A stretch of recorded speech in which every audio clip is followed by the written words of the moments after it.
Hi friends, welcome to TechTouch channel. Today I am going to show you in this video how to fix Messenger not working, not opening problem in Android phone. So before I start the video, please subscribe my channel for more latest video. Guys, first of all, update your Messenger, open Play Store, then search your Messenger, update your Messenger, open your settings, press on apps, search your Messenger,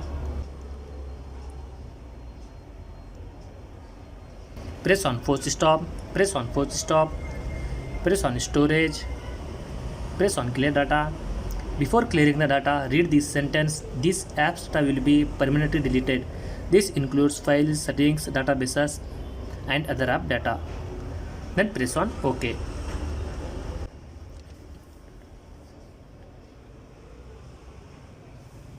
After doing this, check your problem solved or not. If not, uninstall and reinstall your Messenger. Problem will be fixed. So in this video, fix this problem.